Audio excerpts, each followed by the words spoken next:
O dia que uma passageira salvou a minha vida. Ela nem sabe disso, mas ela salvou. Há 4 anos atrás, eu passei pela pior fase da minha vida. Eu era casada e o nosso maior sonho era ter um filho, só que eu não conseguia engravidar, eu tinha muita dificuldade de engravidar. Nós fizemos tratamento, só que nem com tratamento eu conseguia engravidar. Até que eu fui tirando isso da minha mente, do meu coração, e depois de várias tentativas, eu finalmente consegui engravidar e nasceu a nossa bênção, o nosso maior sonho realizado. E infelizmente essa felicidade, ela durou muito pouco, porque quando meu filho estava com 3 meses, o meu marido sofreu um acidente de trabalho e faleceu. E ali eu me vi assim totalmente sem rumo, extremamente desorientada. Só que eu precisava ser forte pelo meu filho. E meses depois que meu marido faleceu, a loja onde eu trabalhava abriu falência, mandou todo mundo embora e eu não recebi nada. Nós entramos na justiça, só que é claro que essas coisas demoram. E ali novamente eu me vi sozinha e perdida. Como que eu ia criar o meu filho sem trabalho? Já tinha perdido o pai e depois isso. Foi então que eu comecei a entregar currículo em todos os lugares que eu sabia que estava contratando. Eu estava aceitando assim qualquer coisa, sendo digno, eu estava aceitando. Eu sei que todos os dias eu saía para entregar currículo, só que nenhum lugar me chamava. Até que um dia, conversando com uma conhecida minha, ela falou que um conhecido dela alugou um carro e começou a trabalhar de Uber. E ali ela me deu essa dica. E ali eu decidi fazer o mesmo porque eu precisava trabalhar e com urgência. E a minha família, no caso a minha mãe, porque meu pai já é falecido, ela me ajudava com o que ela podia, só que ela ganhava pouco também, então não tinha como ela fazer muito. E a família do meu marido, eles não são daqui da cidade. Então eu consegui alugar um carro e comecei a trabalhar de Uber. Como na época eu não consegui uma vaga na creche, eu tive que contratar uma babá. Só que a minha mente, gente, estava completamente assim perturbada, porque eu não estava ganhando muito com o Uber. O valor que eu pagava para babá era um valor alto. As contas começaram a acumular e com isso eu entrei em depressão. Só que todos os dias eu lutava contra essa depressão pelo meu filho. Só que chegou uma hora que as minhas forças, elas estavam se esgotando. Até que um certo dia eu acordei, escrevi uma carta de despedida, deixei no meu quarto e antes de sair de casa, sem a babá perceber, eu também me despedi do meu filho e eu decidi que aquele dia eu não queria viver mais. Então nesse dia eu saí para trabalhar no Uber e a minha intenção era causar um acidente e morrer nesse acidente. Só que no fundo algo me falava para eu não fazer isso. Então enquanto eu tomava coragem, eu decidi fazer uma viagem e peguei uma passageira. Foi a minha primeira viagem do dia. Levei ela até o destino dela e antes dela descer do carro, assim que ela chegou no destino, ela olhou para mim e ela falou assim: "Moça, eu tenho uma palavra de Deus para você. Eu não ia te falar nada, só que Deus tá me incomodando demais e eu não posso ir embora sem te entregar essa palavra." Parte 2. E antes dela descer do carro, ela me entregou aquela palavra e ela falou assim: "Moça, eu não te conheço, eu não sei pelo que você está passando, só que Deus me pediu para te pedir para que você não tire a sua vida. Ele tem um futuro muito especial preparado para você, então entrega a sua dor nas mãos de Deus e descansa, porque Ele tá cuidando de você." Quando ela terminou de falar, eu agradeci e assim que ela saiu do carro, que ela fechou a porta, gente do céu, ali eu desabei em chorar. E depois disso, eu perdi totalmente a vontade de tirar minha vida. Nesse dia, eu trabalhei o dia inteiro. Nesse dia, foi muito bom. Consegui fazer um dinheiro bom nesse dia. E 3 dias depois, eu fui chamada para fazer uma entrevista numa empresa onde eu sempre sonhei em trabalhar. Fui na entrevista, passei na entrevista, comecei a trabalhar nessa empresa. E 6 meses depois, eu já subi de cargo. E 1 ano depois que eu tinha subido de cargo, eu virei gerente geral da empresa. O meu salário é muito bom, eu consigo pagar todas as nossas contas, pago uma escola particular hoje para o meu filho, comprei meu carro. Durante muito tempo eu fiz terapia e isso me ajudou bastante. E graças a Deus eu consegui me reerguer e me manter firme para poder criar o meu filho. A única dor que não passa é a dor do luto, a saudade que fica. Eu queria muito que meu marido estivesse aqui com a gente, desfrutando de tudo isso que a gente está vivendo. Mas Deus sabe de todas as coisas. E enquanto meu marido esteve aqui na Terra, ele foi um ser humano lindo. Eu tive muita sorte de poder conviver ao lado dele.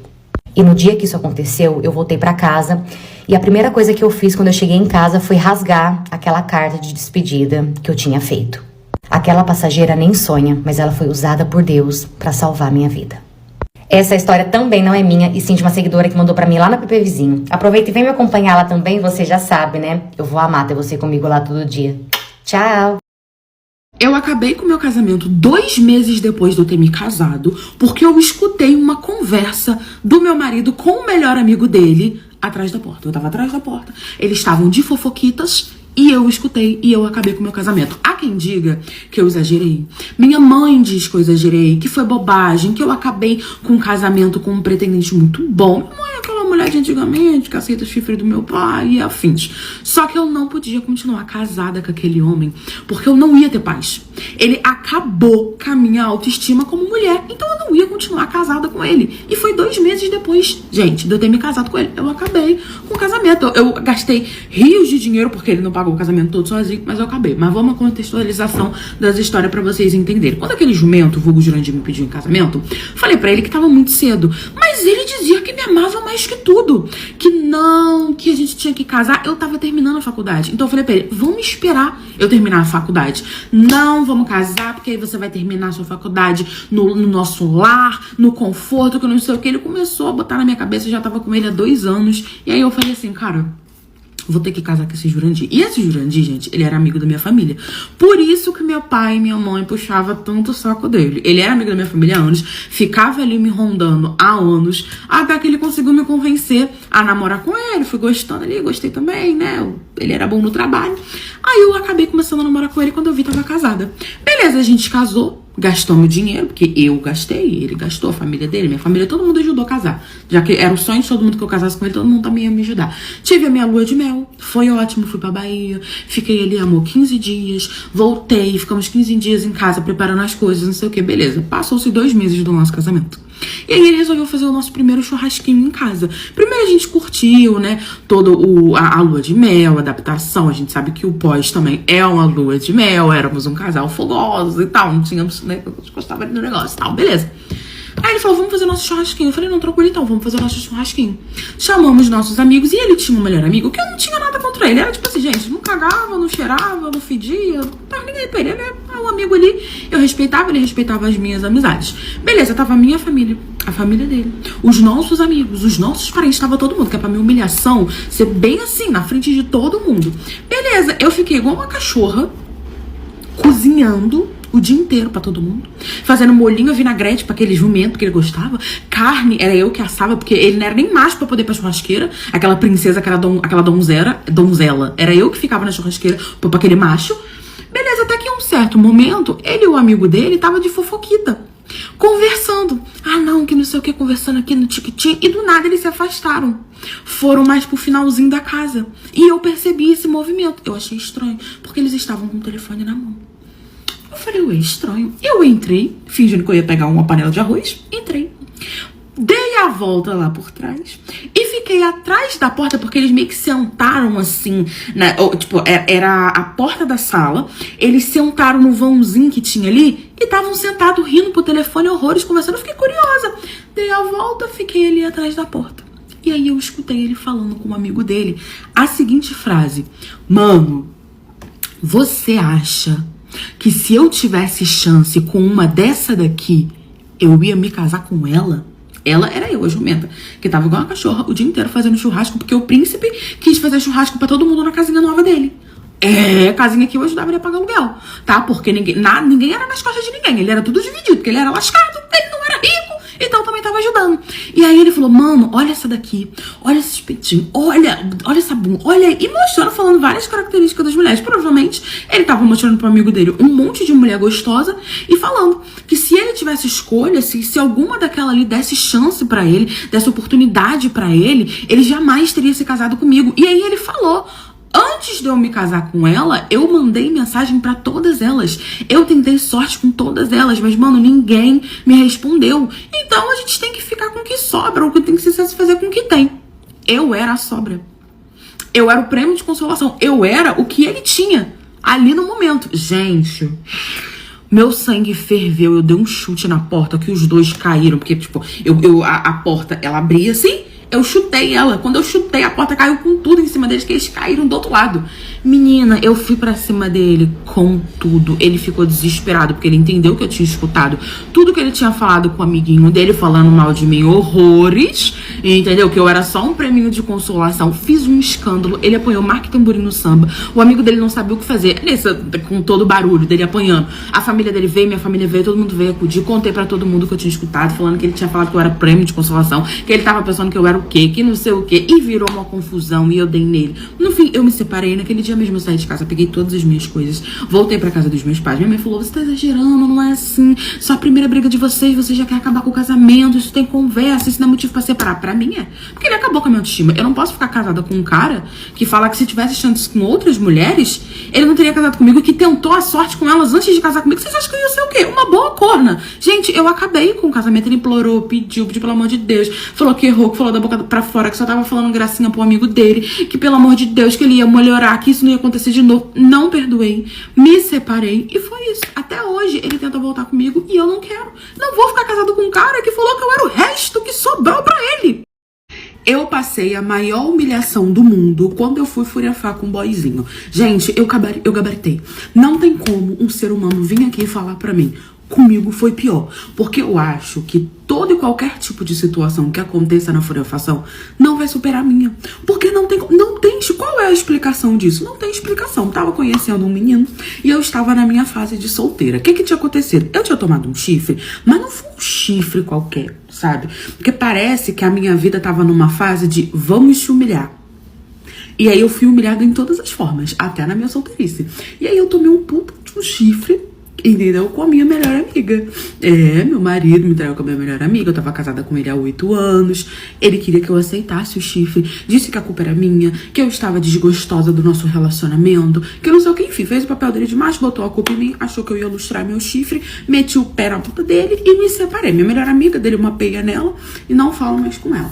Então eu tava na minha fase de solteirice. E eu tenho uma amiga, gente, que ela é expert na fase de solteirice, tá? A vida toda solteira. Pegando uma torta direito. Falei, vou colar com ela e vou começar a curtir a vida. Afinal de contas, eu tava 8 anos com a mesma pessoa, 8 anos com a mesma varinha de Hogwarts, só ali na guerra. Falei, beleza. Comecei a sair com essa minha amiga. E aí, numa noite dessa da vida, a gente foi pra uma baladinha, eu conheci um boy e a gente começou a ficar. E, gente, pensa num homem bonito, cheiroso, interessante, alto, musculoso. Ele parecia um sonho. Eu falei assim, vou focar nisso daqui. Só que eu queria o quê? Beijar na boca e ir pra casa. Eu comecei a trabalhar isso na minha cabeça. Você não vai se apaixonar, você não vai se apegar, você vai beijar na boca e vai pra casa. Ou fazer outras coisitas a mais. Beleza, a gente ficou ali naquele dia, saímos outras vezes, sempre nos encontrávamos na balada. Acabou que, tipo assim, tudo quanto é lugar que eu ia, esse macho tava lá também. Entendeu? Pode ser que tava me seguindo. Mas enfim, até que, né, um belo dia ele me mandou uma mensagem e me chamou pra jantar. Porque até então a gente só tava ficando nas baladas que a gente ia e se encontrava. Me chamou pra jantar e eu fui. Jantamos, conversamos, vinho gostoso, aquele papo, não sei o que, me levou em casa, super cavalheiro, tá bom. Aí fomos saindo outras vezes, fomos ao shopping, cinema, aquela coisa tanto, eu doida pra... Sendo que eu falei o quê? Vou beijar na boca e ir pra casa. Mas tá bom. Tava ali naquele enrolation, o bofe não agilizava, não me chamava pra nada. Até que ele me chamou. Acho que a gente tá na hora, né, da gente ir pra uma casinha, fazer uma coisinha e tal, não sei o quê. Aí eu topei na hora, amor. Não fiz nem tubinhos doces, não. Falei, bora. Que horas agora? Vamos. Beleza, marcamos, saímos pra jantar antes, porque ele era todo cavalheiro. E ele reservou um dos melhores hotéis que eu conhecia, não sei o que. Ele não reservou nem motel não, tá, amor? Ele reservou hotel. O quarto tinha hidromassagem, tinha isso, tinha aquilo, não sei o que. Beleza. Chegamos lá. Começamos a rolar ali a furianfação, né, os beijinhos e tal, não sei o que. E aí, eu fui por cima. Falei, vou mostrar minha habilidade pra ele. Porque eu tô solteira, eu tô pronta pro negócio. Então eu vou mostrar a minha habilidade, a minha quicação pra ele, entendeu? Eu vou trabalhar que esse homem vai ficar doido por mim. E eu fui, gente, toda confiante. Pensa numa pessoa que bateu a gilete na parede, tava lisinha, maravilhosa, entendeu? Comprei ela de nova, tava toda cheirosa, usei meu perfume mais caro. Irmã, mais caro. Então eu tava assim, toda me sentindo assim, um suélio. E aí, eu tava deitada, eu virei ele e falei, vou por cima, que agora eu vou trabalhar. E aí, amor, eu comecei a trabalhar, me esforçando absurdamente. Só que teve uma hora, o que eu fiz? Sabe quando você tá por cima e aí você se joga pra frente pra poder ficar deitadinha ali no pescocinho do boy, fazendo um carinho enquanto você tá trabalhando. Vocês entenderam a posição? Então, essa coisa assim. Tá bom, aí eu fiz isso. Aí tava ali fazendo um carinho, não sei o que, um negócio lá, tcheca e tal, não sei o que. Daqui a pouco eu só escuto assim, ó. Gente, eu queria morrer. Olha, eu queria ir de arrasta. Eu parei assim, aí eu tava com a minha cabeça enxuchada, meio que no buraquinho ali de onde ficava o pescoço dele, e ele tava deitado, tipo assim, entendeu? Aí eu tava ali, eu levantei assim, ele nem percebeu que eu parei o meu trabalho, porque eu tava na franfação, tava na quicação, tava. Ele nem percebeu. Quando eu olhei pro boy, ele tava deitado assim, ó. Gente, o homem dormiu. Eu estava dando o meu melhor, velocidade 5 da dança do Creu. Ele dormiu. Como? Como que ele dormiu? Ele dormiu. Ah, mas e a varinha de Hagrid? Tava ali presente. Quem não tava presente era ele. Como? Eu não sei. Tanto que eu nem percebi que ele tava dormindo. Ele tava dormindo. Eu só percebi porque ele deu um roncão. Aí eu parei pra escutar. Quando eu levantei, ele roncou na minha cara. Gente, eu levantei, desfiz a conexão e levantei. E fiquei sentada assim na cama, assim, olhando pra cara dele. Ele... Eu dei um tapinha assim na cara dele, ó. Tô indo embora, tá? Gente, ele acordou assim, assustado, olhou pra minha cara. Ele, oi, o que foi? Não, continua, tá muito bom. Eu acho que eu me senti tão humilhada na minha vida. Nunca. Eu olhei, eu não falei nada, eu olhei pra cara dele assim. Comecei a colocar minha roupa, levantei e comecei a colocar minha roupa. E ele, o que foi? O que tá acontecendo? Eu fiz alguma coisa de errado? E eu olhando pra cara dele assim, ó. Ele vai realmente fingir que ele não estava dormindo. Eu botei a minha roupa e fui embora. Eu bloqueei ele de tudo. Encontrava ele na balada, ele tentava falar comigo, eu saía correndo. Eu fiquei traumatizada. Agora, toda vez que eu vou franfar, eu fico assim, olhando pra cara do boy assim, ó. Pra ter certeza que ele não tá dormindo.